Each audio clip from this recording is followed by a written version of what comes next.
esta invitación para participar en un evento académico en el que se rinde tributo, como debe ser, en vida a una persona que ha dedicado gran parte de su vida al derecho, especialmente al derecho empresarial, y que lo ha hecho y lo sigue haciendo con especial valía. Además de ello, siempre para mí es grato regresar aquí al ilustre Colegio de Abogados de Lima y a este auditorio José León Barandiarán para disertar sobre temas académicos, ya que uno siempre guarda algunos recuerdos. Y la primera conferencia que dicté precisamente fue aquí, en este podio, cuando solamente había transcurrido un mes desde que me había titulado de abogado. Y tuve la suerte de estar aquí. Así que para mí siempre es grato y nunca me voy a negar ante las invitaciones para asistir a estos eventos académicos. Vean, el derecho evoluciona. Y precisamente en ese sentido es que hoy les vengo a comentar de un tema que está en evolución y al que debe prestársele atención. Está circunscrito al derecho corporativo, como es la temática de este evento, específicamente el derecho societario, y es el tema del director. Pero no el director per se, simple, de cualquier sociedad, sino el director de sociedades familiares. Es decir, aquellas empresas en las que hay un componente familiar, ya lo vamos a ver, que por cierto son muchas, y me atrevería a decir la gran mayoría de las empresas en el Perú, pero que paradójicamente es pues un tema enormemente desatendido por el derecho peruano. Y lo es porque lamentablemente se prefiere lo tradicional y lo repetitivo y no mirar y desarrollar nuevos temas. Yo les animo a que miremos nuevos temas, como los hay muchos en el mundo jurídico y especialmente en el mundo del derecho corporativo. Y uno de ellos, el de las sociedades familiares. Aquellas sociedades donde, reitero, hay un componente familiar. Y precisamente por eso, como ahora voy a desarrollar, es que se hace necesario, ahí más que en otras, que el director tenga una calidad especial, que sea un director independiente. ¿Independiente de quién? Independiente de los dueños, independiente de los otros ejecutivos de la empresa. ¿Para qué? Para dotarle de un componente profesional a esa sociedad. De eso les vengo a hablar el día de hoy, y que es un tema que suma a un conjunto de cuestiones y de experiencias a lo largo del tiempo. Rápidamente les podría comentar de inicio para que ustedes se ubiquen dentro de un contexto. Hemos podido advertir la importancia del rol de un director, muchísimas veces desatendido o que pasa por lo alto, la importancia de un rol del director en la sociedad anónima. Y lo hacemos desde la perspectiva de nuestro ejercicio profesional. Nosotros, en nuestra firma de abogados, hemos tenido oportunidad de participar en numerosísimos directorios, asesorando a los directores, en juntas de accionistas, asesorando a los accionistas, y entonces advertimos ahí, en la práctica, cuán desatendido está el rol de este director. Y nosotros nos hemos preocupado precisamente por ofrecer una asesoría preventiva donde ponga de relieve el rol de un director y donde incluso propiciemos que se cuente con instrumentos de gestión, que normalmente los abogados no manejamos estos temas, pero que se hacen muy importantes. Por ejemplo, un reglamento de sesiones de directorio. Y alguien se preguntará, ¿y dónde está regulado eso en la Ley General de Sociedades? En ninguna parte, pues, queridos amigos, porque lo más importante es lo que no está en la ley, precisamente. Y entonces, esos reglamentos de sesiones de directorio, que ya varias empresas en el Perú lo tienen, no todas, no la mayoría, solamente una minoría. Pero claro, no destaca la mayoría. Esos que tienen esos reglamentos de sesiones de directorio son los que tienen un manejo adecuado, organizado y un gobierno corporativo eficiente. Y esa es una de las cuestiones que nosotros trabajamos para nuestros clientes en el estudio, precisamente reglamentos de sesiones de directorio. Y donde establecemos requisitos para los directores. Ahora comentaré algunos, que van más allá de lo que dice la ley. Paréntesis, ¿saben ustedes cuáles son los requisitos para ser director en el Perú, no? Ser persona natural, punto. Nada más. Eso es todo. Eso es todo lo que dice la ley. Oiga, ¿acaso usted quiere profesionalizar su empresa con ese solo requisito tan genérico? ¿Y no sería conveniente que establezca un poquito más alta la valla y que diga, oiga, para ser director en esta empresa se va a necesitar cumplir tal, tal y tal requisito y tener cierto grado de profesionalización, ciertos años de experiencia, no ser condenado por delito doloso, no estar en una central de riesgo, etcétera, etcétera? ¿En qué parte dice eso la ley? En ninguna. ¿Y por qué no lo dice? ¿No lo puedo incluir? ¿Acaso no se incorporan esos pactos en el estatuto? ¿Acaso la ley no dice que se incorporen pactos lícitos que los socios estimen convenientes para la organización de la sociedad? ¿Acaso no podemos elaborar un convenio de accionistas? ¿O acaso no podemos trabajar a lo que nosotros trabajamos para empresas familiares? Un protocolo familiar donde se establecen reglas para la empresa familiar atendiendo al componente no solo societario, sino también empresarial y familiar. Esas cuestiones son las que hemos advertido en la práctica y las que yo vengo a compartir hoy con ustedes a propósito no solo de la teoría, que bastante abocado al ámbito académico me he encontrado desde siempre, pero también desde la práctica, porque son esas cuestiones las que nosotros advertimos en el ejercicio profesional y donde apreciamos que hay una falencia significativa y donde ustedes como abogados o próximos abogados pueden entrar a tallar perfectamente en el ejercicio profesional. Nosotros lo hemos advertido desde hace muchos años.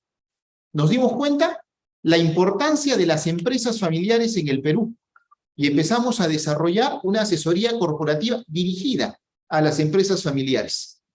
Y a la luz del tiempo podemos darnos cuenta que temas como estos son hoy en día una exigencia que ya el derecho lo contempla. Me adelanto diciendo que la Ley General de Sociedades aún no regula este tema. Yo considero que debería ser.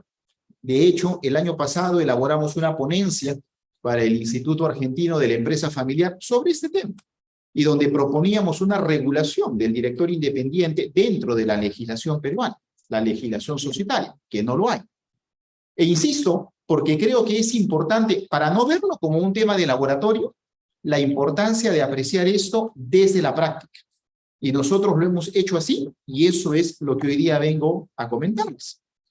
Entonces, veamos pues algunas cuestiones en torno a los directores independientes en las sociedades familiares.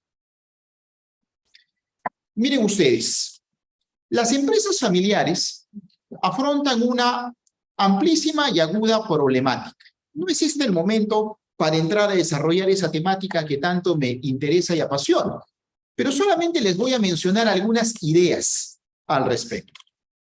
La confusión de roles y funciones dentro de la familia. ¿Qué suele pasar? Primer gran problema en una empresa familiar, se confunde a la empresa familiar con la familia empresaria. Estos son dos círculos, y a eso se le llama la teoría de los círculos. Tienes un círculo, que es la empresa familiar. Tienes otro círculo, que es la familia empresaria. No es lo mismo. Oiga, estos dos círculos se interrelacionan. Perfecto. Cuando se interrelacionan está muy bien. Cuando se superponen está muy mal. Porque cuando se superpone se confunden los roles. ¿Qué cosa es confundir los roles? Se los digo de una manera totalmente directa y coloquial. Oiga, confundir roles es cuando mañana en una empresa familiar estamos reunidos así, en una junta de accionistas, y uno opina en contra de lo que yo digo y yo lo hago callar porque yo soy el hermano mayor. Eso es lo típico. Se confundieron roles. Oiga, pero yo soy tu hermano. No, un momentito. Acá no eres mi hermano. acá eres mi socio. El que no sabe hacer esa diferencia arruinó la empresa familiar. Y la mayoría no sabe hacer la diferencia. Por eso que las sociedades familiares colapsan. La informalidad en la constitución del negocio. Nosotros hemos visto en la práctica empresas familiares donde no hay un libro de actas. ¿Y por qué no hay un libro de actas? Porque somos familiares. ¿Y qué tiene que ver que seamos familiares? Entonces no se levanta un libro de actas porque eso es ofensivo. Levantar un acta. Convocarse. Oiga, con una convocatoria escrita, como manda la ley. No sé mucho, lo veíamos en un caso, en el estudio. Se consideraba ofendido el accionista. ¿Cuál había sido la ofensa? Lo habían convocado por escrito. Esa era la enorme ofensa. ¿Por qué? Porque era su hermano. ¿Cómo lo va a convocar por escrito? Oye, ¿cómo lo ha venido convocando toda la vida? De palabra. De esa manera. Pues entenderán, pues, por qué vienen los problemas, ¿no? Los órganos que existen en el papel, pero no en la práctica. Ese directorio, y nos vamos acercando al tema, ese directorio que solamente es sí, señor. Convalida lo que dicen los dueños. Los directores que son convidados de piedra, ¿no? La junta decide, y el directorio ¿qué dice? Sí, sí, punto. No cuestiona nada, ¿no? ¿Por qué? Porque ellos son los dueños. Y me adelanto un detalle, algo muy importante, porque esto no solamente se da en sociedades familiares, sino también en otro tipo de empresas. Muchas veces los directores, síganme la idea, los directores no cuestionan a los accionistas. Y el argumento es este, bien simple. Oiga, es que ellos son los dueños. Ellos deciden. Nosotros somos empleados, estamos contratados. Oiga, pero este director no se ha dado cuenta de un detalle. Sí, pues, ellos son los dueños. Pero cuando mañana surge un problema, ¿qué responsabilidad tiene el accionista? Limitada. Ajá. ¿Y el director? Ilimitada. Pequeño detalle que no te diste cuenta. ¿El director cómo responde? En forma personal, solidaria e ilimitada. ¿Quién responde? Por eso que el que conoce mejor estos menesteres, oiga, prefiere ser accionista y no director. Pero cuando las empresas empiezan, ¿no? Y cuando empiezan muy pequeñas, chiquitas las empresas, el dueño quiere ser todo. Quiere ser accionista, quiere ser director, quiere ser gerente. Oiga, vayan a ver ustedes las grandes empresas, si los grandes empresarios son los directores y gerentes, o son terceros. ¿Por qué? Tema de responsabilidad. Y así, pues, otras cuestiones más. Todo esto, ¿a qué abona? A la problemática de las empresas familiares. No se tiene un conocimiento de esto y no hay asesoría especializada sobre esto. Porque los abogados creen que la empresa familiar es empresa y por lo tanto se le asesora como cualquier empresa. Tremendo error. Tremendo error. ¿Es empresa? Claro que es empresa. Y obviamente que necesita los consejos de toda empresa, pero no queda ahí, pues, porque se le agrega un detalle, un pequeño, gran detalle. Es una empresa familiar. Y como empresa familiar, ¿qué necesita? Una asesoría especializada. Ahora vayamos al director en la Ley General de Sociedades. Miren, nuestra norma, la Ley 26887, esta ley le dedica varios artículos al tema del director. Y aquí yo he hecho un rápido repaso de algunos de ellos. Por ejemplo, empiezo por el fundamental en lo que queremos conversar. El artículo 171. Este es un artículo que tiene un texto cliché. Y esto lo encuentran repetido años aquí y en N países. Es un típico texto que está en las leyes de sociedades, en los códigos de comercio, que dice que los directores ejercen el cargo con la diligencia de un ordenado comerciante y un representante leal. Como un rezo, ahí está. Así es, ¿cómo es? ¿Qué le pides al director en el Perú? Que actúe como un ordenado comerciante y representante leal. Esa es la gran exigencia. La pregunta es, ¿y qué es esto? ¿Qué es un ordenado comerciante? ¿Qué es un representante leal? Miren, creo que lo segundo todavía podría ser un poquito más claro, ¿no? Un representante leal, que no sea desleal, que no le saque la vuelta a la empresa. ¿Y qué es ordenado comerciante? ¿Qué es eso? La ley no lo define, ¿no? ¿Qué es ordenado comerciante? Que tiene los libros de contabilidad al día, que paga los impuestos a la SUNAT puntualmente, que mantiene a la empresa sin deudas. ¿Qué cosa es un ordenado comerciante? Bueno, eso dice la ley. Y dice otras cosas más, ¿no? Por ejemplo, de que el director está obligado a proporcionar, ¿no?, información fidedigna a los accionistas y al público, en el artículo 175. El artículo 177, que luego lo voy a mencionar, es una norma amplia de cobertura donde hay distintos supuestos de responsabilidad.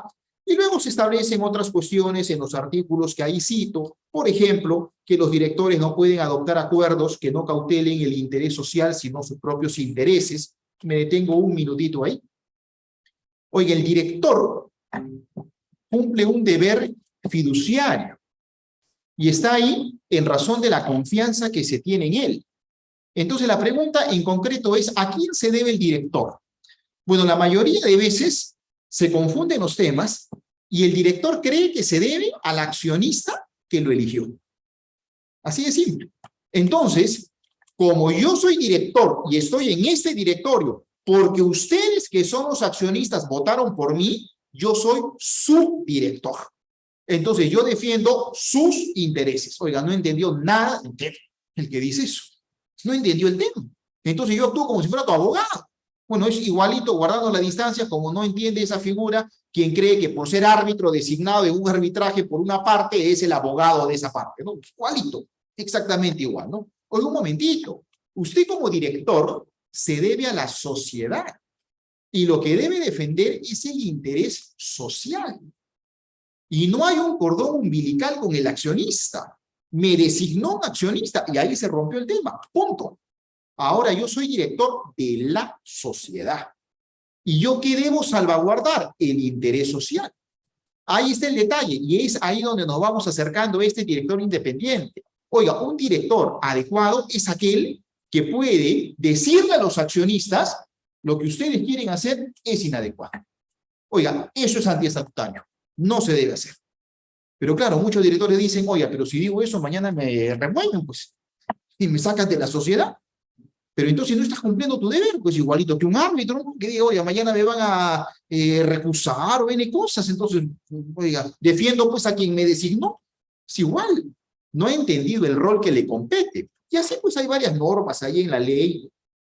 Incluso, miren, hay un anteproyecto de hace algunos años, el anteproyecto de la Ley General de Sociedades, que un poco se acerca al tema que estamos comentando, todavía no lo hace puntualmente, ya saben que la ley no lo hace. Pero el anteproyecto algo se acerca y dice, la actuación del director no debe estar destinada a promover o defender los intereses de los accionistas que los eligieron o de las personas vinculadas a estos o al propio director. Ok. Ahora, con eso vamos a un tercer punto, el gobierno corporativo. El gobierno corporativo es una nueva manera de enfocar el funcionamiento de las empresas. Se ha entendido tardíamente este tema. Y digo tardíamente porque la bibliografía sobre esta temática venía desarrollándose desde los años 60 del siglo pasado, pero nadie le hacía caso, hasta que de manera negativa se pudo advertir qué cosa sucede cuando no se incorporan prácticas de gobierno corporativo. Y comenzaron a ocurrir una serie de casos muy famosos a nivel mundial, como el caso Enron, por ejemplo, en el año 2000, que demostraron el alto costo de no implementar gobierno corporativo. ¿Y qué cosa es gobierno corporativo? Definiciones hay muchas, pero fundamentalmente significa el manejo profesional de una empresa. Una empresa no puede manejarse de manera doméstica. ¿Y dónde se maneja usualmente una empresa de manera doméstica? En las empresas familiares. En las empresas familiares, el manejo ha sido tradicionalmente doméstico. ¿A qué me refiero con eso? Que lo típico ha sido esto. Nosotros somos miembros de la familia. Somos los dueños de la empresa. Y entonces nos mirábamos entre nosotros y decíamos, muy bien, tú eres el gerente financiero, gerente general, presidente del director. De una manera totalmente no profesional. Oye, ¿por qué él es el gerente, el director? ¿Por qué no dividimos los cargos? Porque tiene experiencia, conocimiento, no interesa. ¿Eso a qué condenaba a la empresa? Al fracaso, obviamente, un manejo no profesional. ¿Qué más implicaba? La falta de gobierno corporativo, de que se tomen los fondos de la empresa para gastos personales. Eso es muy a menudo, sucede en las empresas familiares, ¿no? Entonces somos miembros de la familia, Esto lo vemos muchísimas veces en los casos cuando asesoramos a clientes en el estudio. Oiga, el hijo mayor va a realizar un posgrado, ¿quién lo paga? La empresa. Oiga, ¿pero el hijo trabaja en la empresa? No, pues la empresa lo paga. ¿Por qué lo paga? Así funciona, pues. De esa manera funciona, ¿no? Entonces es un desorden total. El gobierno corporativo viene a poner orden y dice, oiga, un momentito, hay que poner orden. ¿Y qué implica poner orden?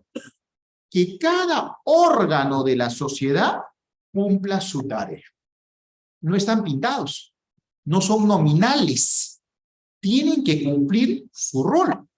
Lamentablemente hay mucho de esto de órganos nominales. ¿A qué me refiero órganos nominales? Que existen en el papel, pero que en la práctica pues, no funcionan.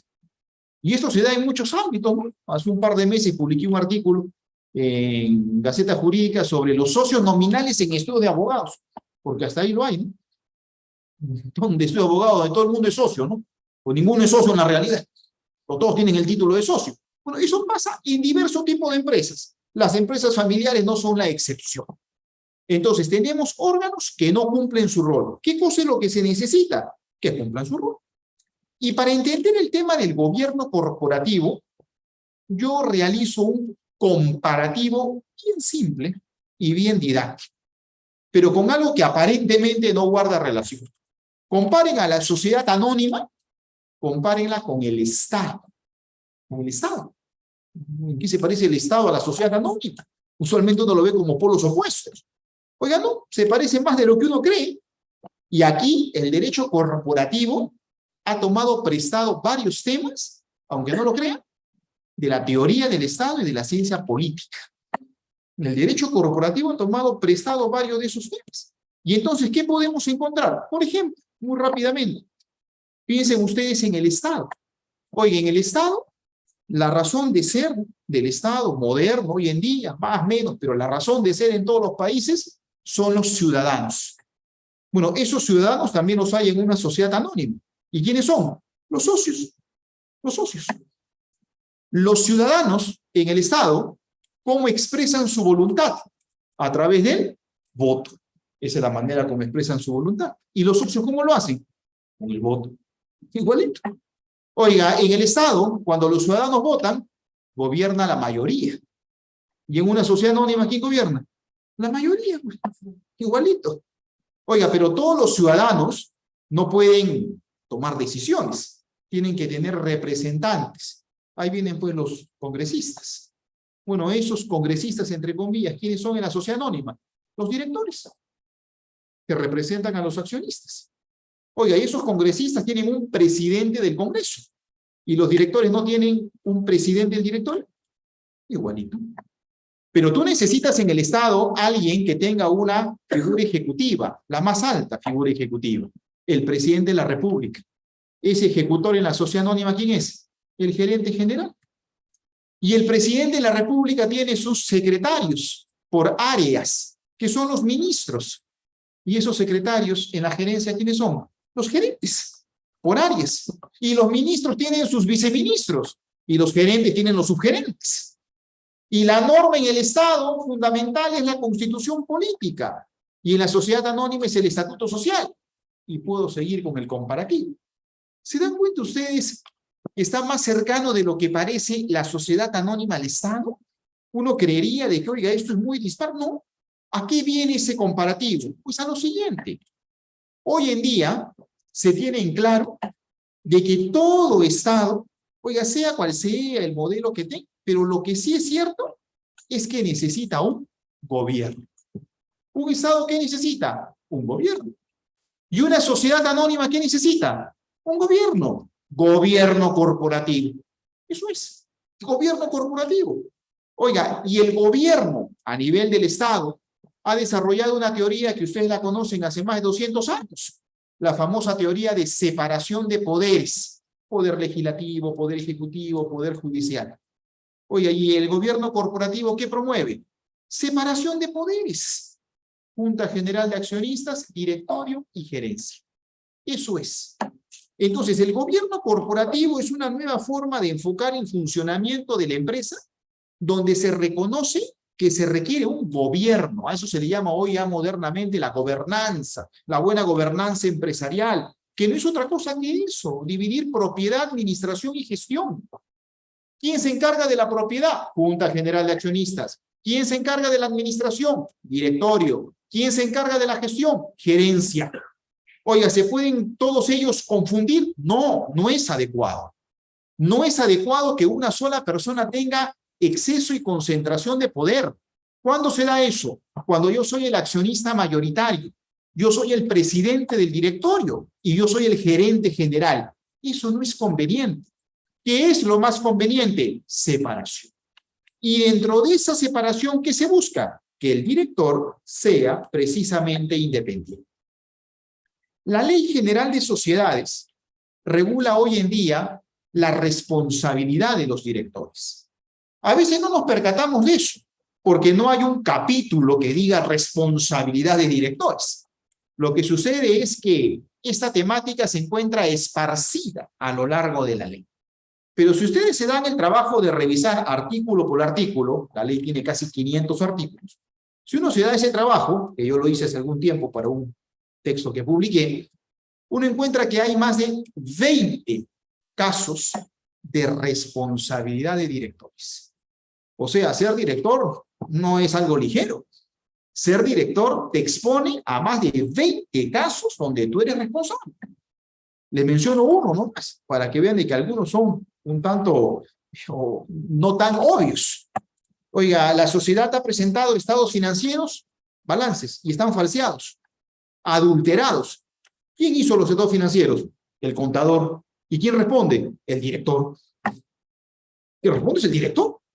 Oiga, responsabilidad por los estados financieros. Pero yo no los hice, sí que usted responde. Usted responde. Y así como esos, más de 20 casos. Y no solo eso, que además de eso hay una norma, que hace un rato la mencioné y ahora la desarrollo, es el artículo 177, que es una norma ya paraguas. Porque además de esos 20 casos que les comento, dice que un director es responsable por actos dolosos, por actos antiestatutarios, por actos abusivos, por actos negligentes, etc. O sea, ya es un cajón desastre, ¿no? Lo que no entra en los 20 supuestos entra por acá, por el artículo 177. Entonces, ¿hay una responsabilidad creciente? Sí. Pero ahora con todo esto, juntemos lo que estamos viendo y aterricemos en lo que nos interesa, que son los directores en las sociedades familiares. En el Perú, me adelanto diciendo de que no hay una regulación jurídica al respecto, no hay una regulación normativa sobre empresas familiares, como si acaso no existiesen, pero lamentablemente es así, yo creo que debería haberlo. Tan solo hay, luego lo vamos a ver, un anexo en el Código de Gobierno Corporativo que se refiere a sociedades de familia. Pero fuera de eso no hay normas locales, pero sí hay normas internacionales. Por ejemplo, tenemos este Manual de Gobierno Corporativo de Empresas Familiares del IFC, que esta es una entidad del Banco Mundial que ha trabajado ampliamente el tema. Y miren lo que aborda en el punto que nos interesa: dificultades que afrontan los consejos de administración, paréntesis, en otros países, en la mayoría, al directorio se le llama consejo de administración, ¿no? Entonces, cuando dice consejo de administración nos referimos al director. Principales dificultades que afrontan los directorios en las empresas familiares. Primero, ausencia de separación clara entre las tareas y responsabilidades de propiedad, gobierno y dirección, lo que hemos estado hablando. Falta de claridad en la definición de los intereses de los propietarios y alta incomodidad del perfil propietario fundador como líder en el directorio que se pone en marcha, razón por la cual resulta importante la instauración del gobierno corporativo dentro de las empresas familiares. Entonces, el Banco Mundial nos dice que estas son las principales dificultades. La Corporación Andina de Fomento, la CAF, también ha trabajado el tema y dice que hay 4 características que debe tener un director para ser considerado independiente. No asumir la dirección de otra entidad cuyos directores no son independientes. O sea, te mantienes independiente aquí y en otras empresas. Tener un perfil personal y profesional que genere un buen juicio de los accionistas. Recuerden lo que dice la ley peruana, ¿no? Basta ser persona natural, no hay ningún requisito más. Tercero, no haber tenido recientemente una relación laboral con personas cercanas a la sociedad y con intereses accionariales. Y cuarto, no tener relación de parentesco próximo con los directores ejecutivos, directores no independientes o la alta gerencia de la compañía. Entonces, ya ahí tienen, miren, un perfil, unos requisitos para que un director pueda ser considerado independiente. Vayamos al Perú. La ex CONACEP, ahora llamada Superintendencia del Mercado de Valores, la CONACEP hace varios años, inicios del milenio, inicios del 2000, elaboró principios de buen gobierno para las sociedades peruanas. Ese fue el primero, hay dos hasta ahora, el primer código de gobierno corporativo que tuvimos en el Perú, año 2002. Después del escándalo mundial de Enron, se elaboró este código de gobierno corporativo en el Perú. Y en ese código se dice que los miembros del directorio deben desempeñar su labor velando siempre por los mejores intereses de la empresa y de sus accionistas. No señala nada de que sea un director independiente sobre el particular. Luego, una década después, y eso ya hace una década también, por el año 2013, si no me equivoco, se elabora el nuevo código de gobierno corporativo. Ya no la CONACEP, ya había cambiado, ahora lo hace la Superintendencia del Mercado de Valores.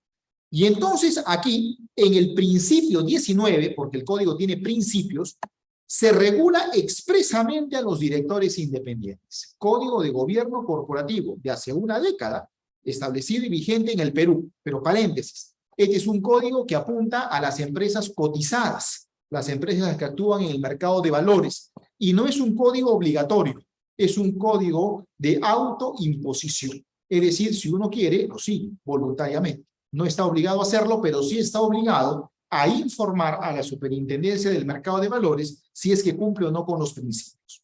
¿Y cómo define el principio 19 al director independiente? Como aquellos seleccionados por su trayectoria profesional, honorabilidad, suficiencia e independencia económica y desvinculación con la sociedad, sus accionistas o directivos. Ahora, algo más preciso todavía.